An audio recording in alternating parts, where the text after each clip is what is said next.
Pues yo creo que vamos a ir empezando, intentando cumplir con el horario. Esta primera intervención es para daros a todas las gracias por acompañarnos hoy, agradecer al Instituto Cervantes que nos permita celebrar aquí un encuentro que pretendemos que sea para compartir y para analizar en conjunto desde todos los puntos de vista que tengamos cada una y para enriquecernos mutuamente. Quiero agradecer también a la Misión Española, a todas las que formáis parte de ella y cada año venimos aquí a intentar hacer de nuestro país y de nuestra situación un lugar mejor y contribuir a que lo hagan otros países del mundo, a las diputadas y senadoras de los distintos grupos. Estoy segura de que todas juntas vamos a ir avanzando poco a poco en un camino que lleva siendo largo históricamente, pero que cada vez es más transitable, sobre todo si lo hacemos de la mano y si lo hacemos juntas. Nos dijeron que todas y todos éramos iguales y ya vimos que no. Nos dijeron que el trabajo era emancipador y comprobamos que no siempre lo es. Y ese es nuestro objetivo como organización de mujeres trabajadoras. Intentar que, hacer efectivos nuestro derecho fundamental a la igualdad y nuestro derecho fundamental también a un trabajo digno. Así que nada, quiero agradecer por supuestísimo mucho a las ponentes y a nuestro compañero de Compymes, de la Organización de Pequeñas y Medianas Empresas, que se hayan prestado una vez más de manera generosa a ayudarnos en este proceso que hoy iniciamos. Así que nada, muchísimas gracias. Vamos a intentar hacerlo todo lo ameno posible, todo lo participativo posible y luego vamos a comer jamón y a beber vino, que es muy propio de una situación festiva como pretendemos que sea esta, porque estar juntas, estar aquí y darnos la mano es para nosotros objeto de ilusión y de orgullo. Así que muchas gracias. Muy bien.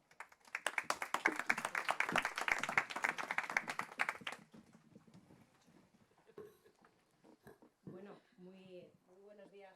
Qué bien escuchar. No sé si el micro a ver, ahora. Bueno, buenos días a todas y bienvenidas y gracias por estar junto a UATA de Mujer y a FEDEPE en este evento que organizamos con motivo de la 68 CSV, la Conferencia Mundial sobre la Condición Jurídica y Social de la Mujer. Son ya muchas las ocasiones en las que hemos tenido la oportunidad de estar en Nueva York coincidiendo con la convocatoria de Naciones Unidas. Además, de nuevo, hoy estamos en la sede del Instituto Cervantes, a cuyo director, Richard Bueno, quiero agradecerle una vez más que nos abra las puertas de esta magnífica institución. Gracias también a los representantes de la Misión Española, de Naciones Unidas, Ministerio, Embajada y del mundo empresarial, político y asociativo que siempre nos apoyan en todos los actos e iniciativas que ponemos en marcha. Este año hemos titulado nuestra mesa redonda Autoempleo y Trabajo autónomo como empoderamiento económico femenino. Queremos analizar cómo combatir la pobreza y la desigualdad de género desde la profesionalización y la dignificación del trabajo autónomo de las mujeres. Aprovecho para agradecer su participación a las ponentes y al ponente, a María José, Aurea, José María y María también, y por supuesto a la moderadora, a la periodista Ana Nieto. Me gustaría también, en primer lugar, destacar la colaboración que mantiene FEDEPE con Naciones Unidas, que en 2012 nos otorgó el estatus consultivo de COSOC. Como apuntaba al principio, esta es la quinta ocasión en la que organizamos un evento paralelo a la CSV, esta vez junto a UATA de Mujer. Queremos poner así de relieve la voluntad internacional que quiere de FEDEPE, porque queremos también globalizar los objetivos por los que desde hace más de 37 años la promoción de la mujer en puestos de decisión y la visibilización de nuestro liderazgo y talento son uno de nuestros objetivos más importantes. Este es el espíritu de FEDEPE, la Federación Española de Mujeres Directivas, Ejecutivas, siempre lo digo porque parece que es largo, hay que aprendérselo, y profesionales y empresarias que tengo el privilegio de presidir. Estas últimas semanas brevemente, han sido muy intensas, bueno, para FEDEPE y yo creo que para muchas de las que estamos aquí, así hemos organizado y estado presente en muchas y en múltiples acciones y foros. Hace solo unos días, el viernes pasado, celebrábamos el Día Internacional de la Mujer y coincidiendo con ese día en FEDEPE hacíamos público un comunicado en el que alertábamos sobre la necesidad de defender los logros y avances en materia de igualdad ante el riesgo de entrar en una fase de retroceso. También urgíamos a tomar medidas ante el empobrecimiento femenino y la desigualdad en los ingresos. Nuestro objetivo es lograr el empoderamiento económico de las mujeres, un planteamiento que además coincide con la temática central de esta 68 CSV.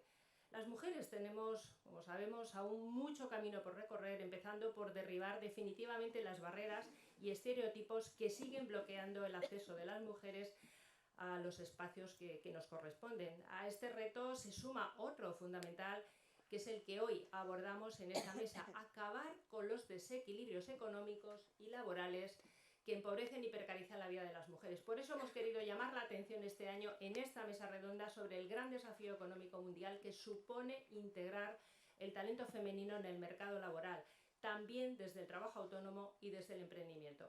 Porque impulsar e invertir el liderazgo femenino en la empresa, lo sabemos, pero hay que decirlo, es sinónimo de crecimiento sostenible, de rentabilidad y de beneficios. Es poner en el centro de la agenda la corresponsabilidad, es tomar medidas para corregir la brecha salarial de género. Así que hoy, 2024, 12 de marzo, es tiempo de consolidar lo avanzado, pero sin dejar de pisar el acelerador, porque la igualdad efectiva aún sigue siendo un horizonte a alcanzar. Así que enseguida vamos a tener oportunidad de debatir y poner en común nuestras opiniones. Os animamos a que compartáis vuestros comentarios en redes sociales, nos podéis mencionar. Y ya sin más, te doy la palabra a la moderadora del debate, Ana Nieto, periodista de TV Español y miembro de la Junta Directiva de FEDEPE, quien ahora presentará a los ponentes que nos acompañan. Muchas gracias a todos.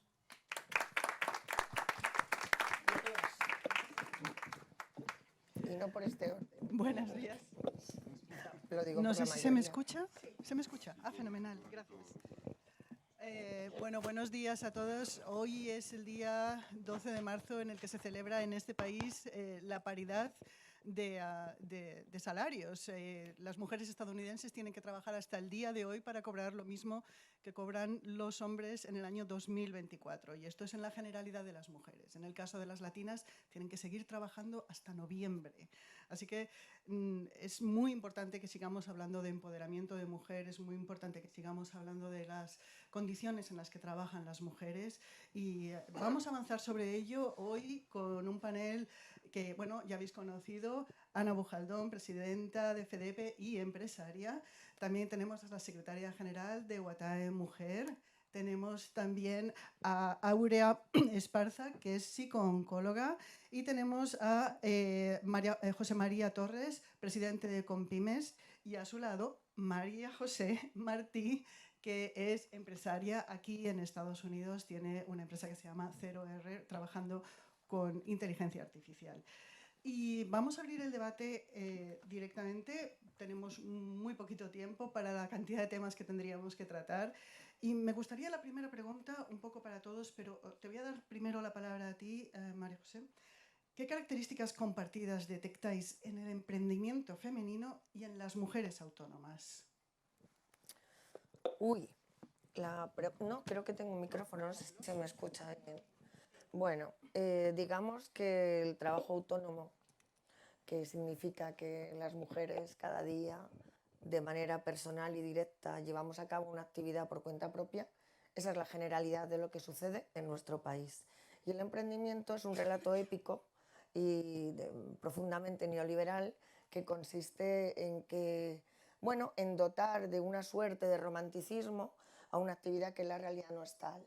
Nosotras, en España, luego hablaré del resto del mundo porque es bastante peor en términos globales, recurrimos al autoempleo por necesidad.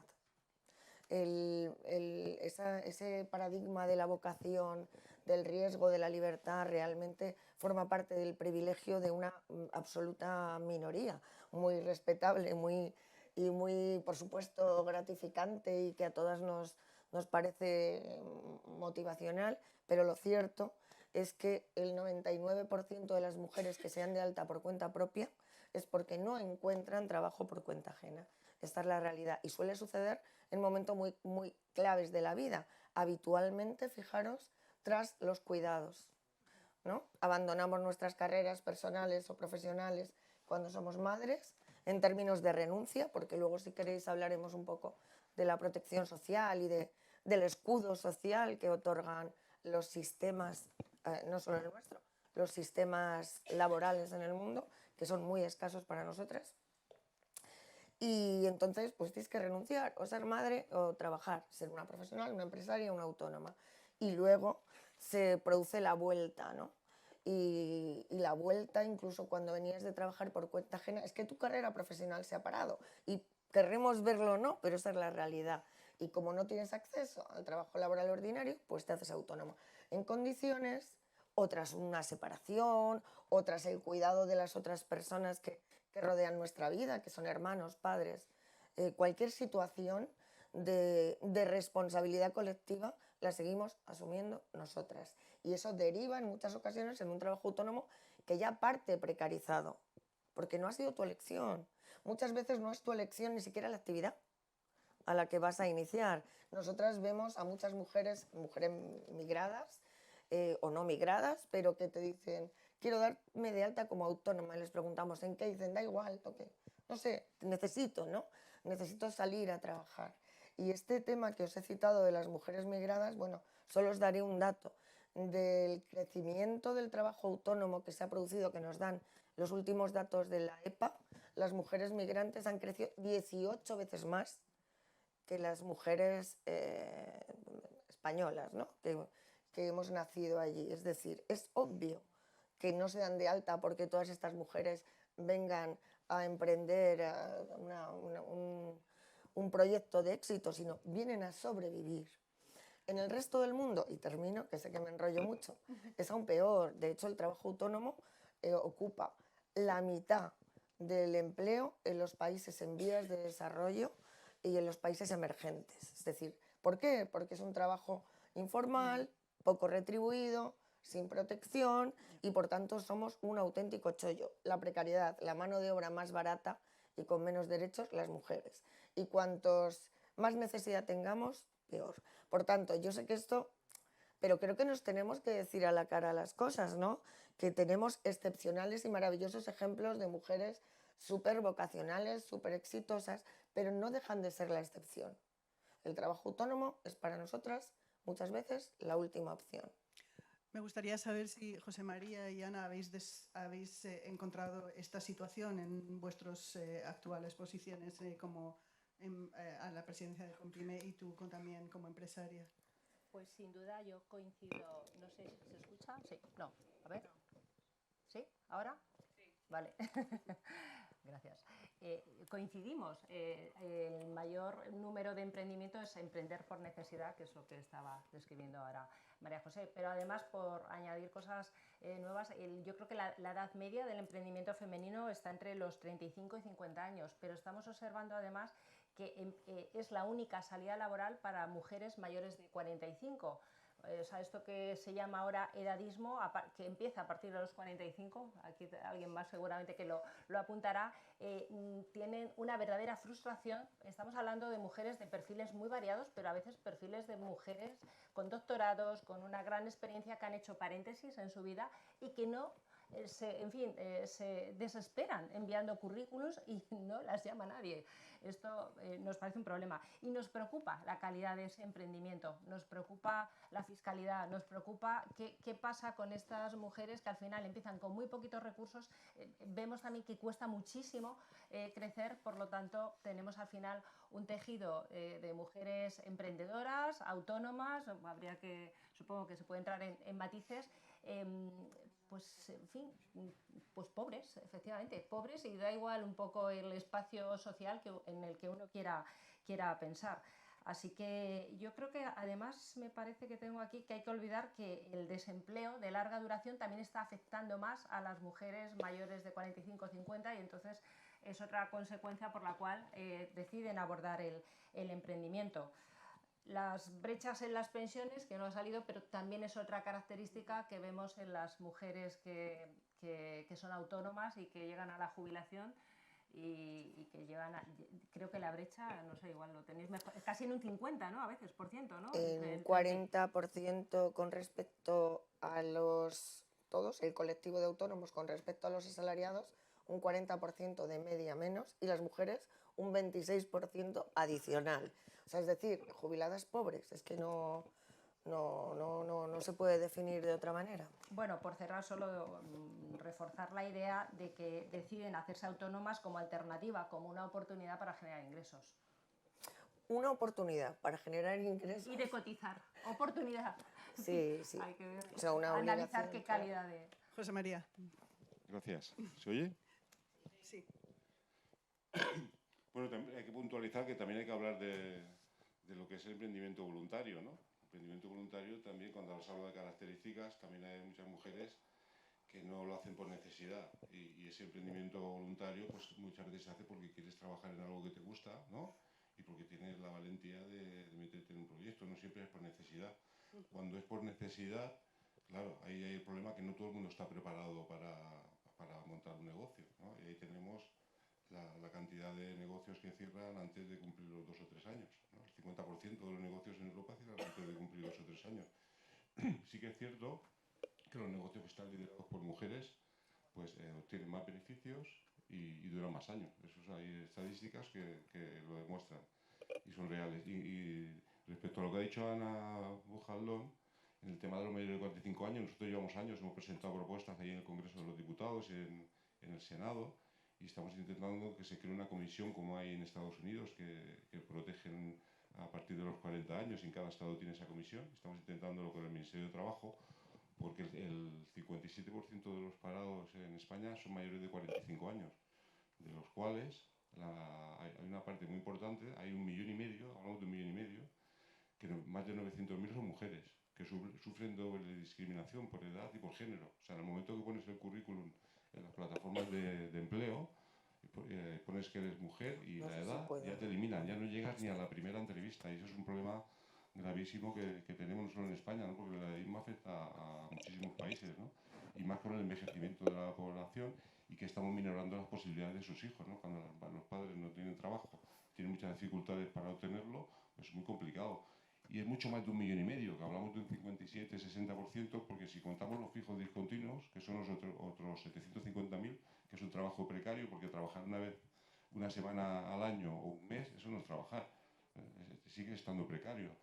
Los que hacen cursillos en España, hablamos de 200-300.000 personas, tampoco nos cuentan en el paro, o los que están en ERTE, con lo cual estaríamos hablando con un 60 y pico % largo. Estamos hablando de paro de mayores de 45 años que tienen muchas dificultades para conseguir empleo, y sobre todo las mujeres, ¿no? Por eso nosotros desde Compines estamos trabajando para conseguir que se pongan muchas medidas, que en Estados Unidos ya hay una ley, ¿no? de 1960 y pico, y nosotros vamos un poco atrasados, porque por ejemplo la segunda oportunidad, que también impulsamos para que hubiera una ley en España, a que hubiera una ley de 1898, y en España conseguimos que hubiera en el 2015. Fijaros la diferencia que tenemos, y una directiva europea del 2019.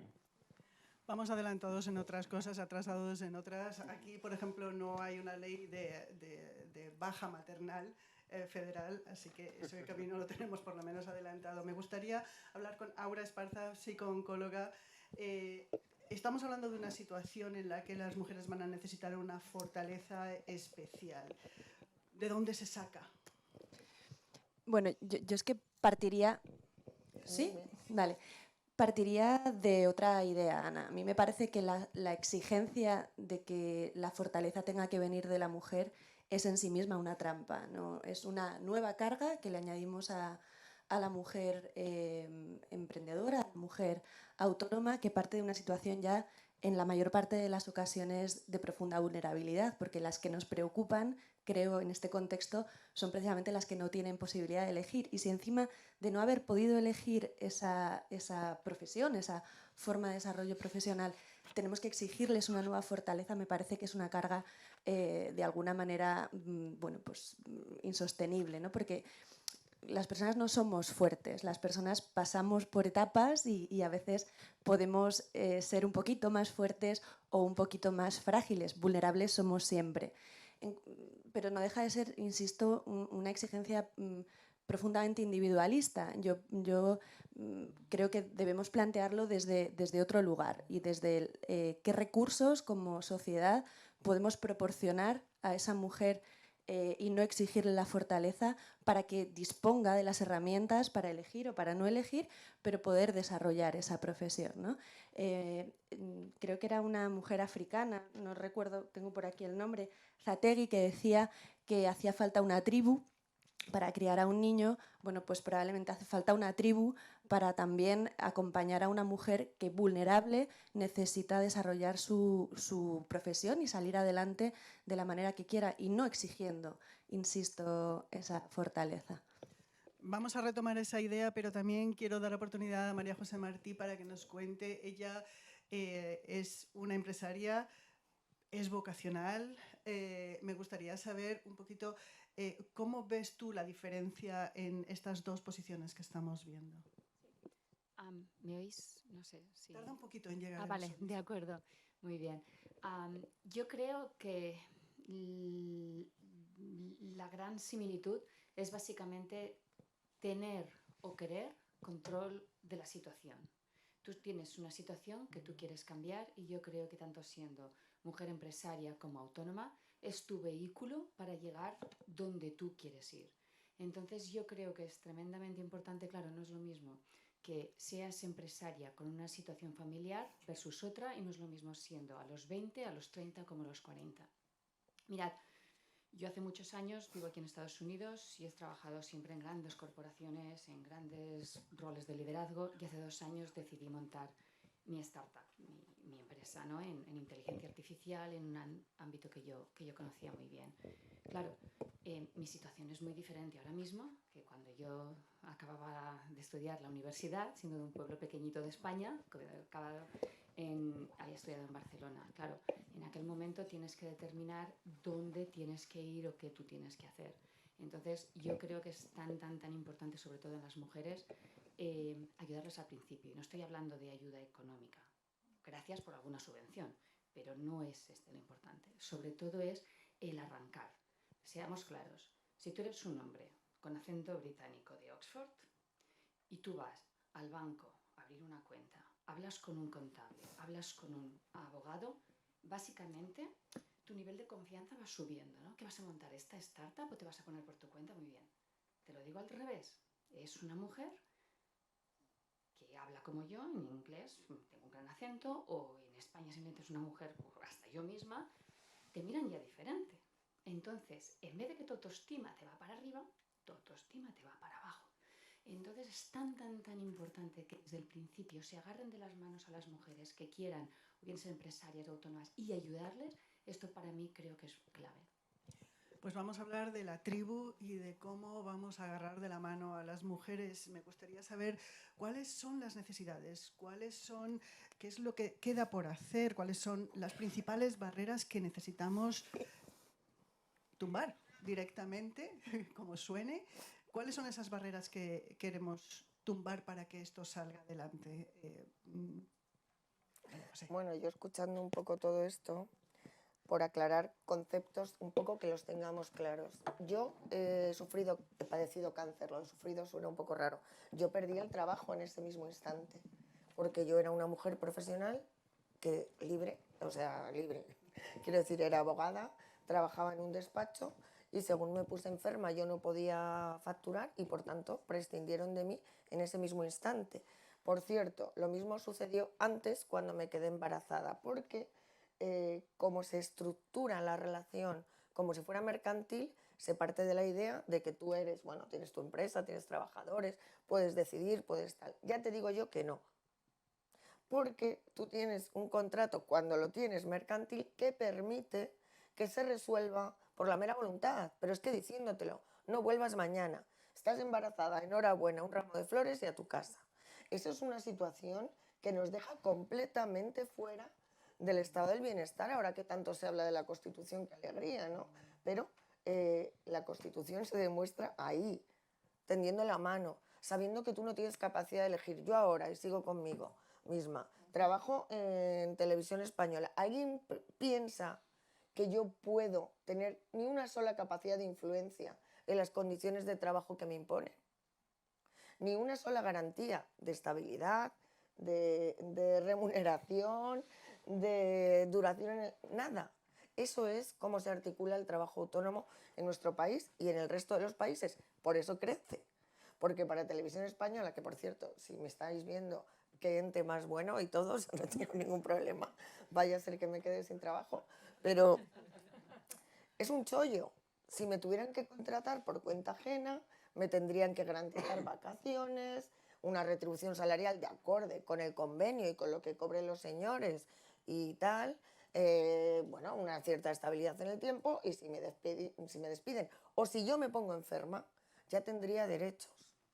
Yo creo que es interesante los casos, en la situación de vulnerabilidad que Aurea puede expresarnos y contarnos. Yo creo que es reflejo del resto, ¿no?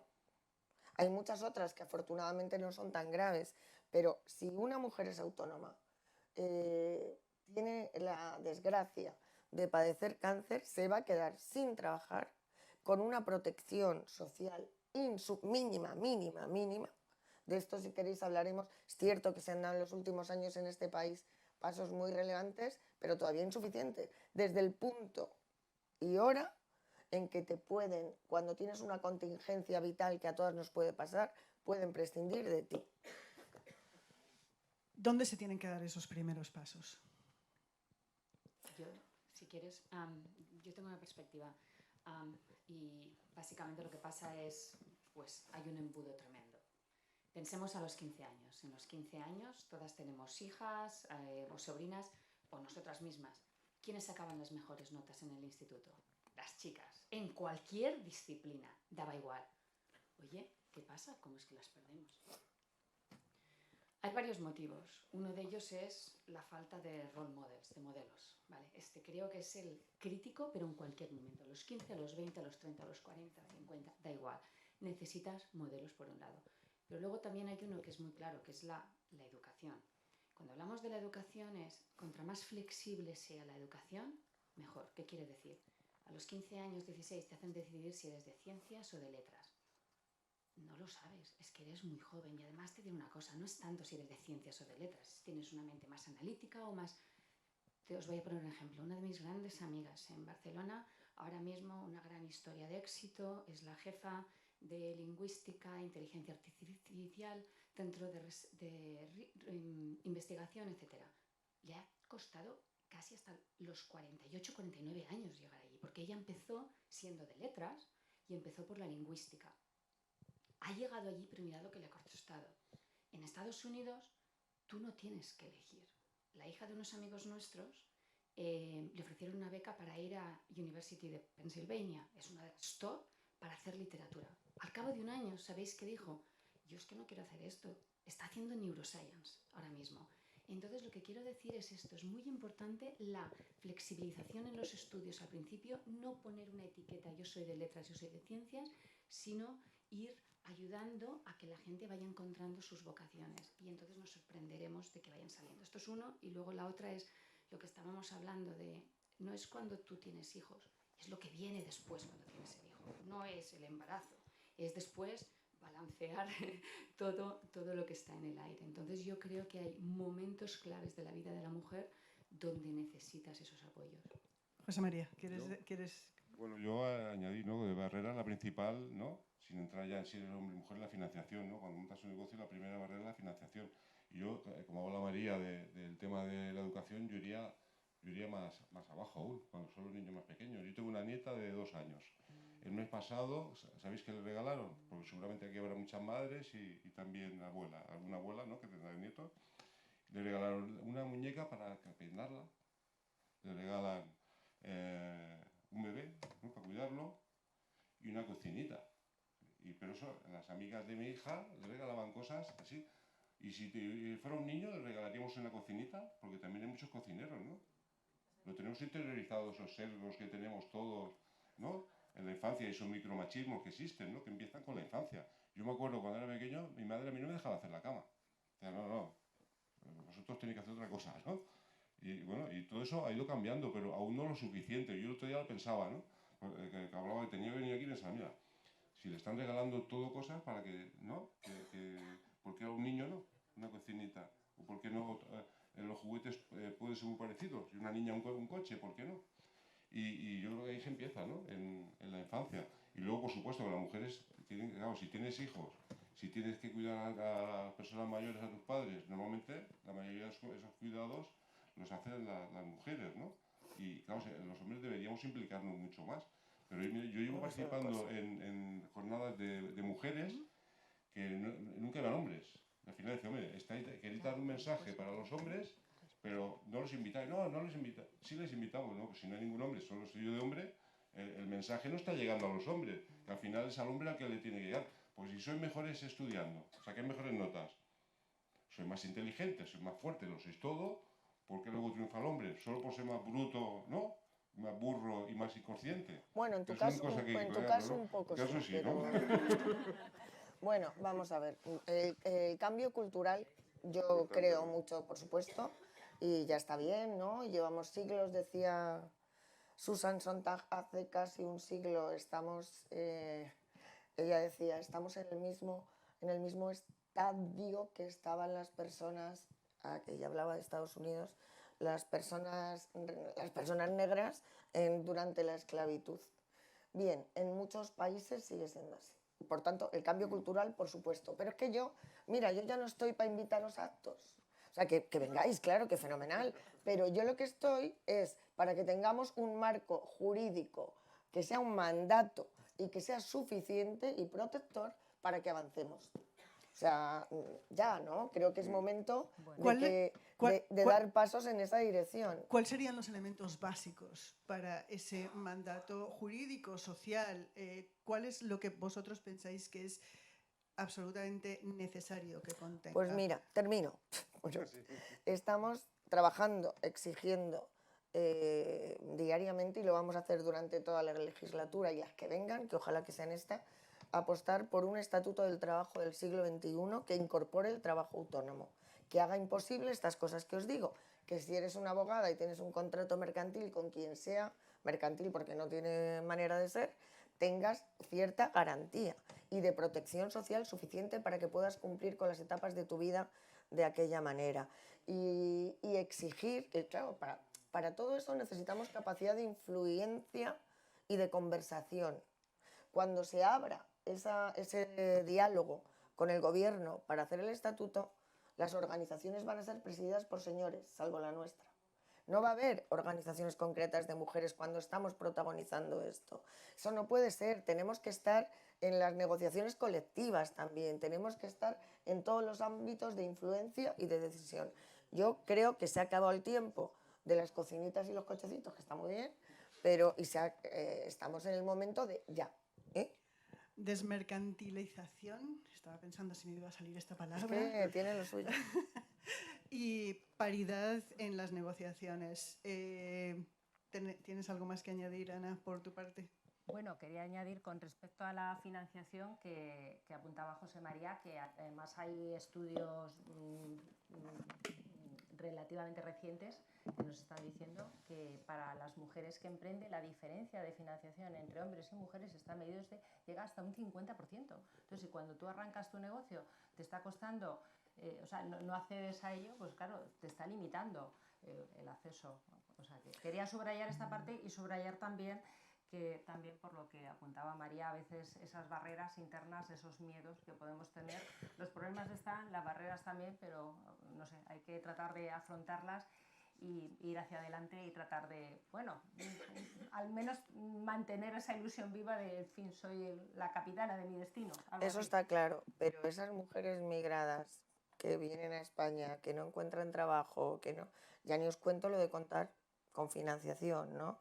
O sea, quiero decir, por muchas fortalezas que tengan, mucha formación, muchas ganas y mucha fuerza y mucho talento, es muy complicado cuando partes, pues eso, de la necesidad, porque la necesidad te empuja a tomar decisiones en muchas ocasiones inadecuadas y en otras imposibles.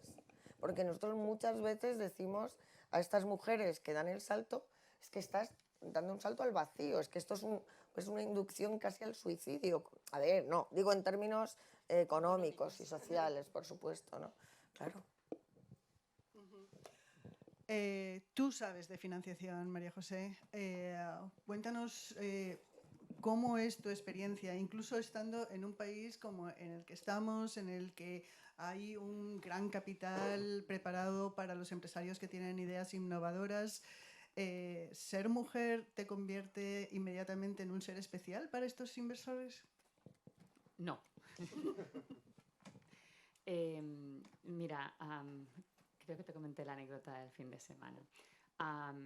Claro, lo que es la parte más importante, la financiación y cuando empiezas y tener el apoyo detrás de... Claro, tú imagínate, yo dejé mi trabajo fijo. Lo primero que te dice la familia es decir, estás loca, ¿no? ¿Cómo vas a dejar un trabajo fijo? Bueno, pues muy fácil, porque quiero tomar control de cómo trabajo, de dónde trabajo, del entorno que yo quiero crear. Lo he estado haciendo en grandes corporaciones. Ahora es el momento de yo quiero hacer esto. Entonces hice un gran salto.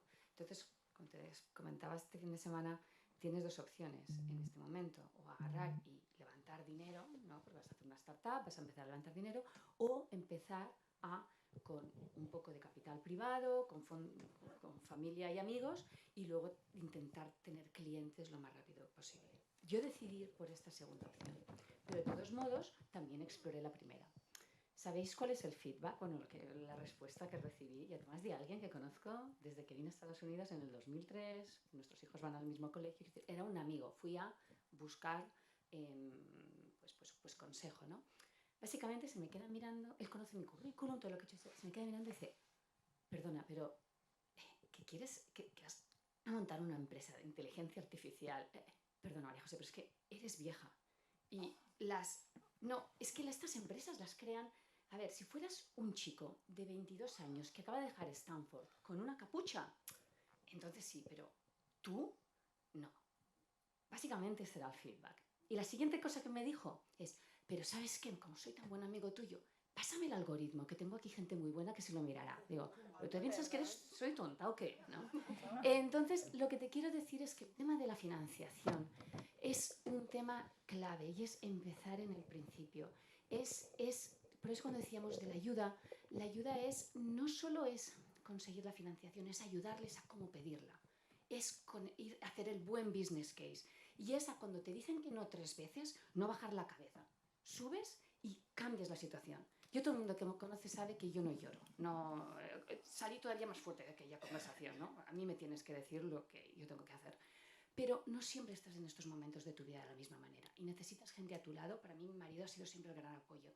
Porque cuando yo no creía en mí, él creía en mí más que nadie.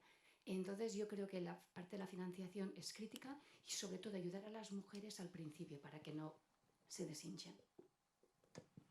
Sin duda. Estamos hablando del autoempleo como una medida para salir adelante cuando no se tiene la capacidad para trabajar, pero todavía eso sigue siendo muy difícil. Y estábamos hablando de las tribus y de cómo tienen que ayudarnos para ello. Para estas personas que no están en autoempleo de una forma decidida, como puedas estar tú, ¿qué necesitamos por parte de la Administración en este momento? Sobre todo para las personas que vienen con capacidades un poco más restringidas, ¿no? Estabas hablando de las migrantes que van a encontrar todos estos problemas. ¿Qué necesitamos de la Administración y qué necesitamos también de la sociedad? Esta es una pregunta que os hago a todos.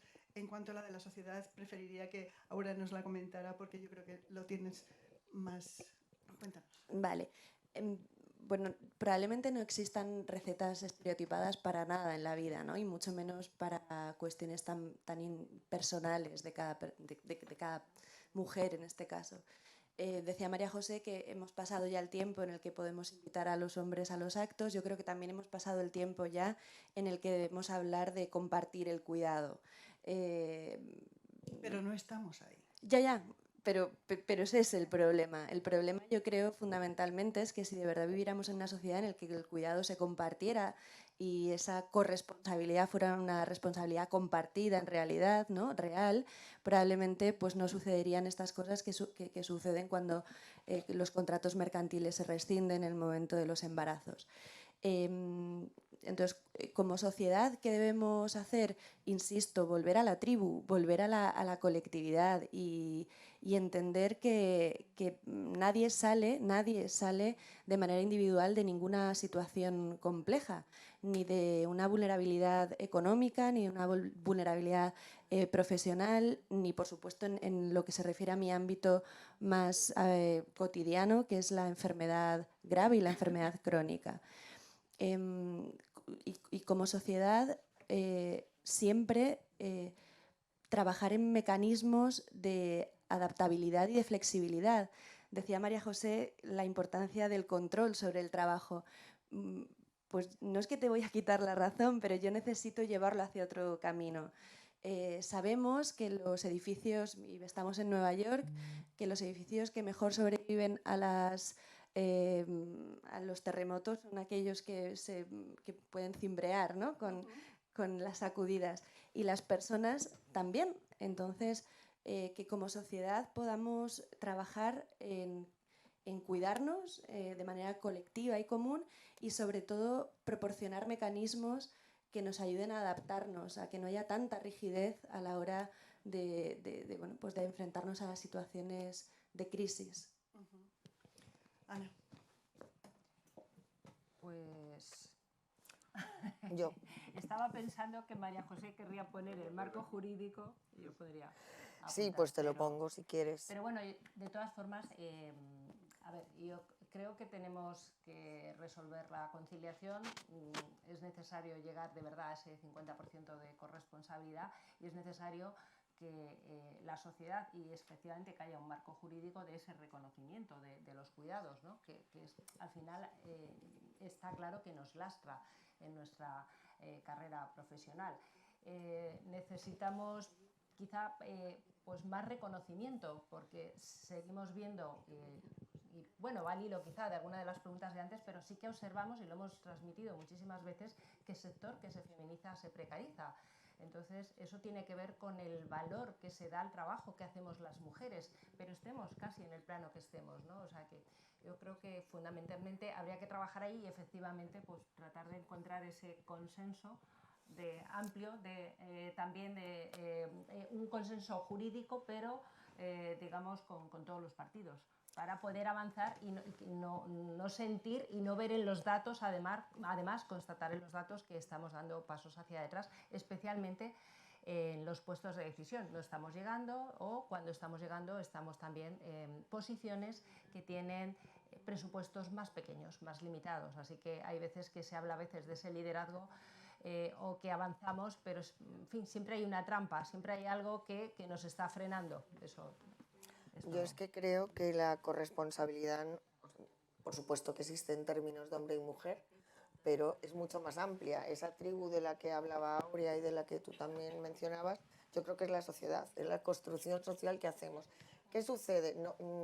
Hay mujeres que viven solas y que tienen hijos o tienen que atender, igual que hombres que viven solos. Yo creo que hay que establecer bases que permitan a las personas, sean hombres o mujeres, atender estas circunstancias. ¿De qué hablo? Pues de escuelas de 0 a 3 años, de modelos de ciudades y de pueblos y de barrios que tengan los servicios públicos suficientes para atender a todo esto, que haya sitios donde puedan quedarse los niños y las niñas cuando sus madres y sus padres necesitan o quieren ir al cine, quiero decir, que haya residencias para personas mayores dignas. Ya no te hablo de otra cosa, dignas, que todos y todas sabemos muy bien lo que pasó en nuestro país en tiempos de pandemia. Eso como sociedad nos califica y no precisamente bien. Y esto es una exigencia que corresponde a todas las administraciones. Ojo, quiero decir, de avanzar hasta ese modelo de vida y de ciudad corresponsable, pero no solo corresponsable en términos de hombre y mujer, sino de administración y ciudadanía.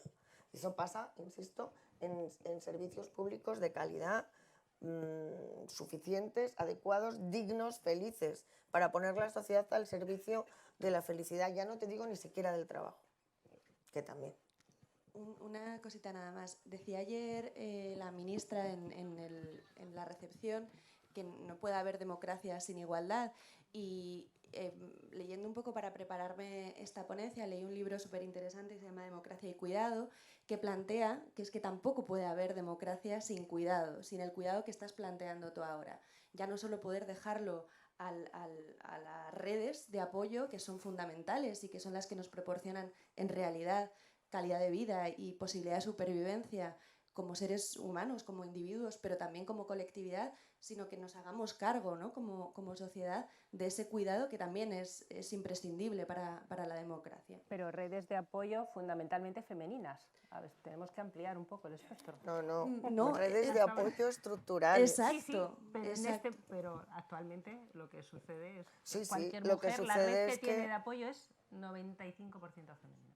Sí, pero yo creo que tenemos que salir de eso también. A mí me ha ayudado... Es que son redes informales, finalmente. Claro, además, y sin fenomenal, y están muy bien, pero, ni pago, pero el problema es lo que sucede respecto al cuidado también, ¿no? Que son, finalmente, las tareas de cuidado terminan siendo tareas siempre informales, no reconocidas, relegadas a lo privado, ejercidas por mujeres, claro, y en apoyo. Y bueno, cuando hablamos, por ejemplo, de migrantes, ¿por qué sobreviven? Bueno, en España, por ejemplo, fundamentalmente porque tienen unas redes de apoyo informal muy potentes. Si no, no habría forma, porque están muy precarizadas y no podrían sobrevivir de otra forma. Perdón, ya. Estamos hablando, también quiero cambiar un poquito de tema.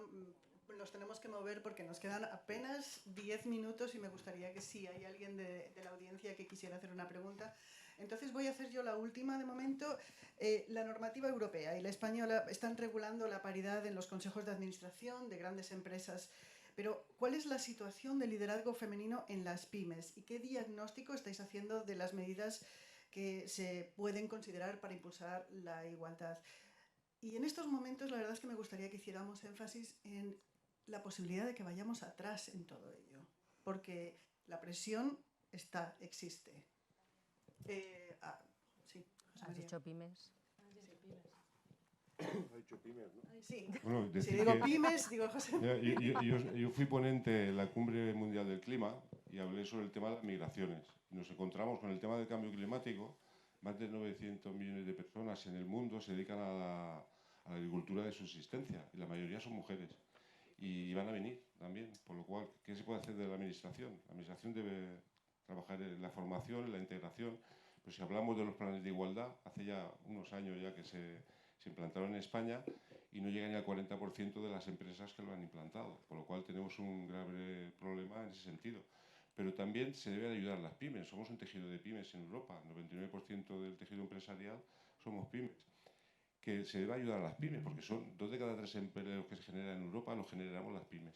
Por lo cual se deben ayudar a las pymes para que se pueda generar más empleo y que muchas personas y muchas mujeres que deben trabajar tienen que hacerse autónomas, ¿no? Y por obligación, lo que hablábamos antes, por necesidad, que realmente no tengan que hacerlo y que también podamos integrar lo que hemos hablado al principio a las personas mayores de 45 años y saber que afecta a la riqueza de todo el país, no afecta solo esto al que lo sufre, ¿no? En un estudio que se hizo aquí en Estados Unidos decía que poner barreras a la integración de las personas mayores de 45 años suponía un 5% del PIB de Estados Unidos. Hablábamos de miles de millones, de poner barreras.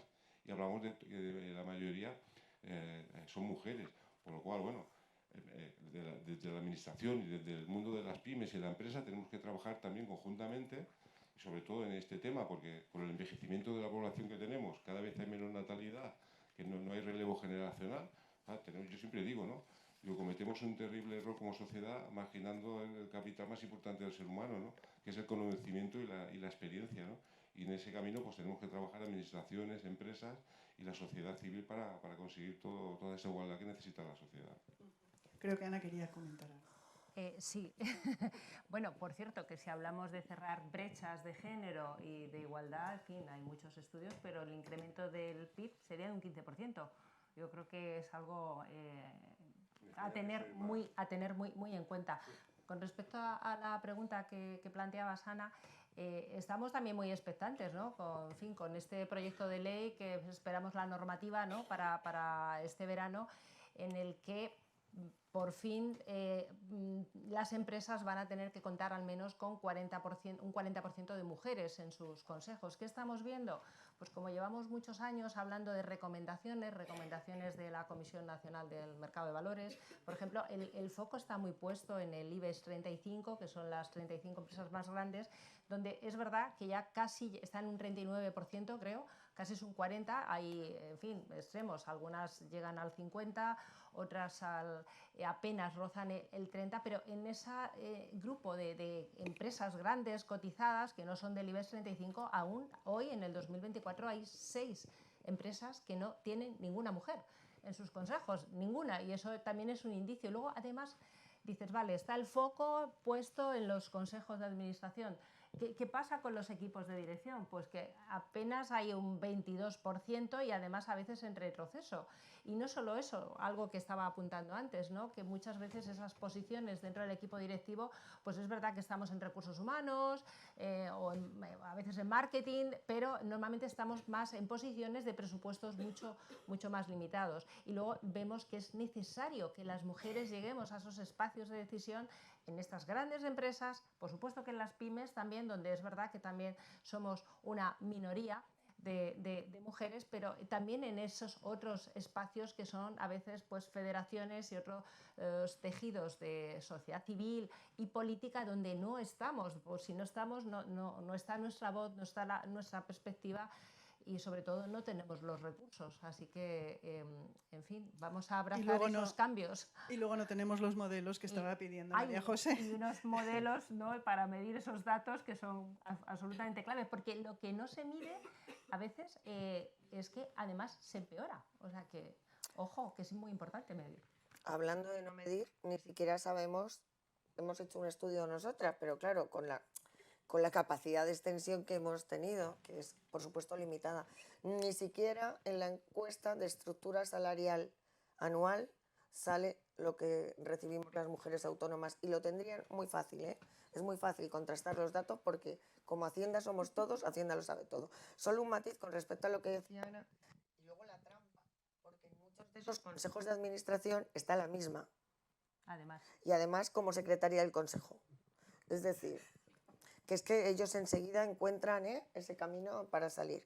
Bueno, yo creo, me gustaría terminar yo mi intervención con lo que tú decías, que me parece muy interesante, la amenaza de no solamente no ir hacia adelante, sino ir hacia atrás.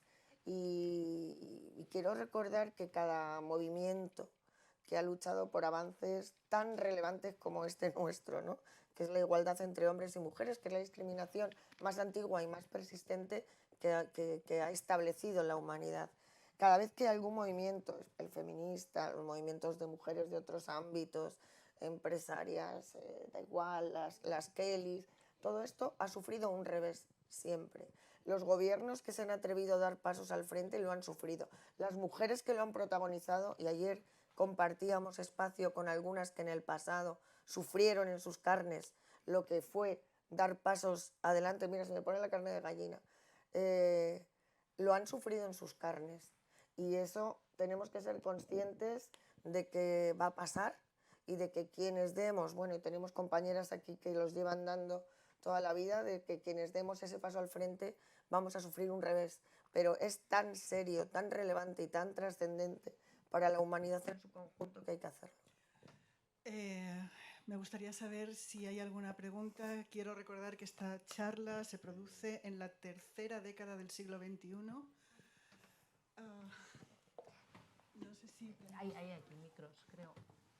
Bueno, ¿podéis pasarlo? Sin micro, ¿no? No, mejor, es que se está grabando. Mejor te pasamos el micro. Hacemos una cadena. Gracias. Hola, buenas tardes. Soy Eva Navarrete, soy abogado y formo parte de la Unión Europea de Mujeres. Me ha gustado muchísimo poder participar, bueno, escucharos y oír muchas cosas relacionadas con el autoempleo, con las pymes. Tengo una hija que precisamente es autónoma. Entonces, ¿a qué achacáis? Porque durante muchísimo tiempo se ha propiciado, se ha favorecido, parecía, entre comillas, a la destrucción que hay exactamente de autónomos y de pymes. Yo no sé si estamos en 1 millón, porque las normas y las leyes que parece que van a favor están ahora mismo siendo en contra, están penalizando a los autónomos y están penalizando la creación de pequeña y mediana empresa, en vez de facilitarla. Un poco a ver qué opináis o cómo veis esto.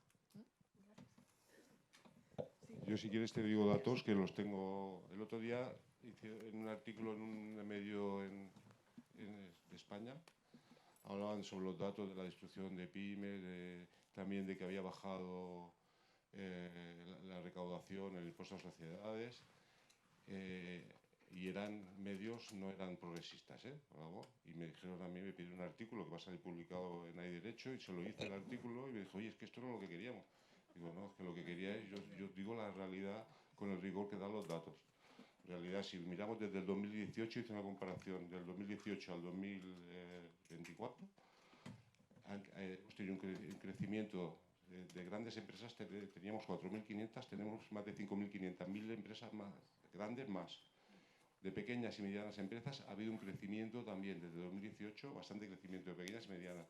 Donde se ha visto más afectada la caída ha sido la microempresa, que normalmente son las que más problemas tienen. Ahí hemos caído desde el 2018 hasta ahora 38.000 microempresas, que es el tejido que más movimiento tiene, pero en el resto de empresas hemos crecido.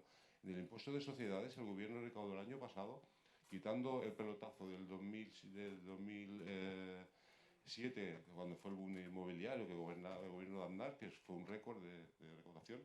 El año pasado fue récord del impuesto de sociedades, recaudación, y también fue récord en inversiones. Pero luego en España hay mucha manipulación que se da en los datos, porque si tú luego miras los datos de Eurostat, los datos que da la Seguridad Social, Récords de recaudación, pero empobrecimiento de la población. Y bueno, si miramos la inflación, o sea, sí que no tiene... Bueno, yo sobre el empobrecimiento de la población, no sé si puedo hablar. Teniendo en cuenta la que ha caído en el mundo en los últimos años y cómo se ha afrontado esta crisis, me parece que justamente se ha hecho lo contrario. La crisis del 2007 nos enseñó cómo dejar a la gente atrás. Creo que cómo se ha afrontado en nuestro país y en la Unión Europea con un evidente liderazgo de nuestro país, nos ha enseñado que se puede salir de las crisis sin dejar a la gente atrás.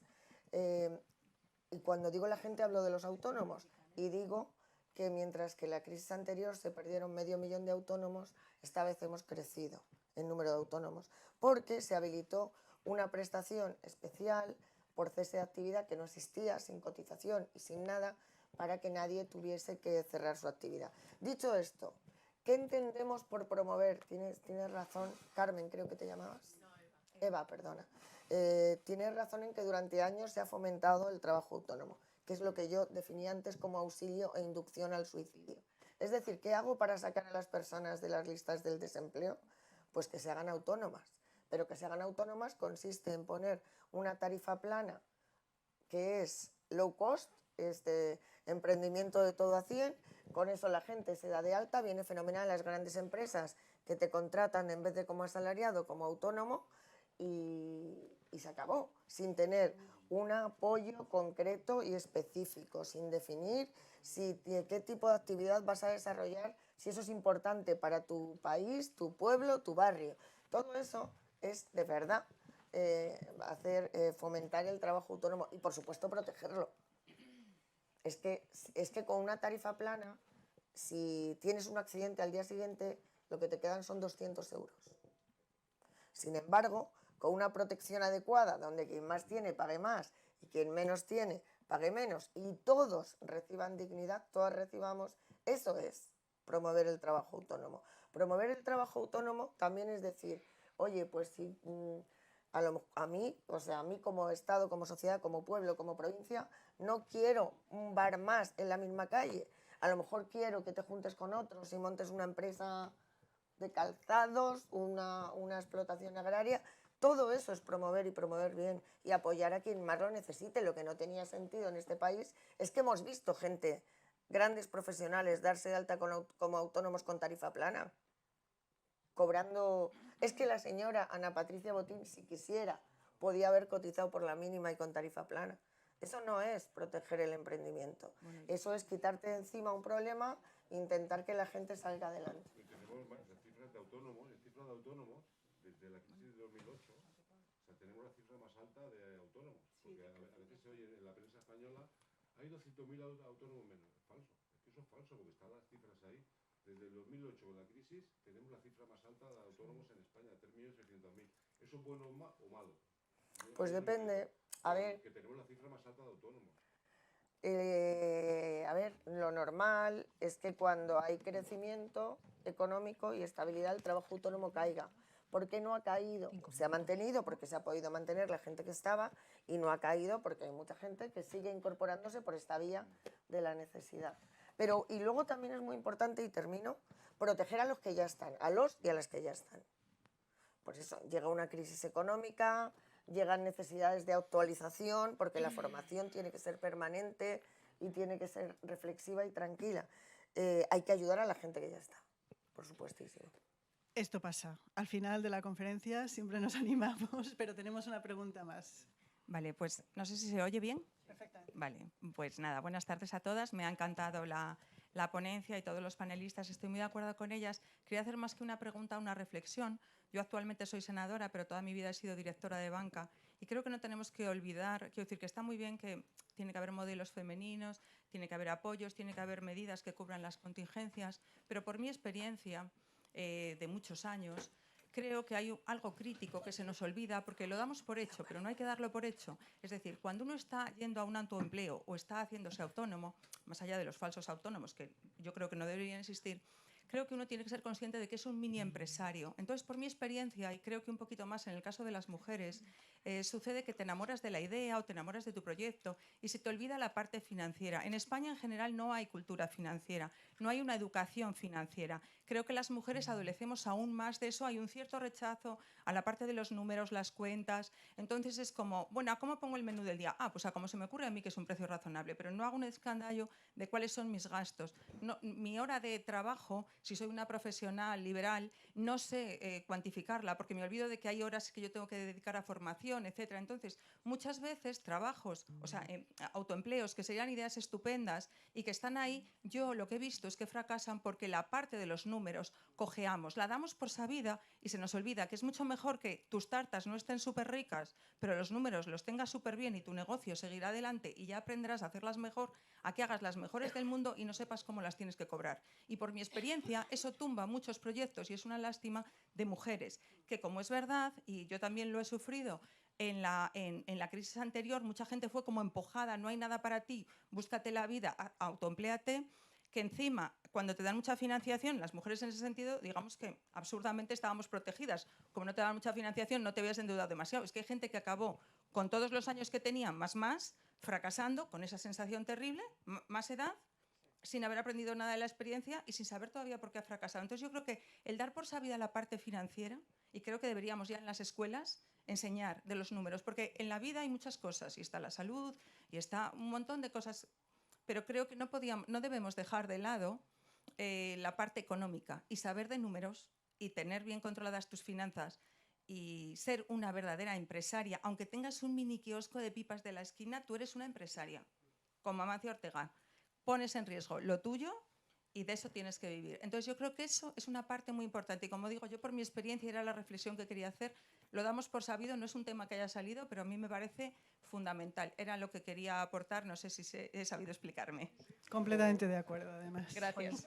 Pues mira, precisamente en FEDEPE llevamos varios años desarrollando programas para emprendedoras. Tenemos en este momento abierto Don Avanza, que se pueden inscribir mujeres. Van dirigidos especialmente a mujeres en riesgo de exclusión y uno de los puntos y del acompañamiento que se hace durante el año va en esa dirección.